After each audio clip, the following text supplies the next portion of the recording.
ఈ ఎండ దెబ్బకి మనుషులే కాదు మిషన్లు కూడా మాడిపోతున్నాయి చూడండి. మొత్తం ట్రాన్స్‌ఫార్మర్ పేలిపోయి అగ్గిమంటలు ఎలా వచ్చేస్తున్నాయో. ఇది మా ఇంటి పక్కన ఉన్న ట్రాన్స్‌ఫార్మర్ అనమాట. రాత్రి 12 గంటలప్పుడు పెద్ద బీభత్సం జరిగిపోయింది. నాకు తెలిసిన ఫ్రెండ్ అయితే ఫోన్ చేసి చెప్పారనమాట. మీ ఇంటి దగ్గర ఉన్న ట్రాన్స్‌ఫార్మర్ పేలిపోతుంది లెగిసి రండి అనేసి. మా మొక్కల వరకు ఈ అగ్గిమంట మామూలుగా రాలేదు. ఒక 1 అవర్ పాటు ఫుల్‌గా కాలింది. ఇక కేబుల్లు, నెట్ వైర్లు అన్నీ ఉంటాయి కదా! అవన్నీ బాగా తగలబడ్డాయనమాట.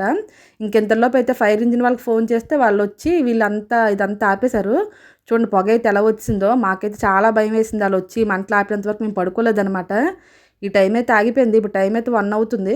ఇంకా నైట్ అయితే ఆ గాబరాలో అలా పడుకుండిపోయాం కదా! ఉదయాన్నే లేసి మొక్కలకి ఏమైనా అయ్యిందా అని చూస్తే అంటే బాగా మంటలొచ్చాయి కదా! ఆ వేడికి ఏమైనా అయ్యిందా అని చూసాము. ప్రస్తుతానికైతే ఏం అవ్వలేదు. ఒక 2 రోజుల తర్వాత ఏమవుతదేమో చూడాలి.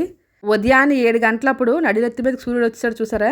నిన్న నైటు తగలబడిపోయిన స్తంభం ఇదే అనమాట. చూడండి మొత్తం చుట్టుపక్కలంతా మసైపోయి మొత్తం బూడిదైపోయిందనమాట. మామూలు బీభత్సం జరగలే.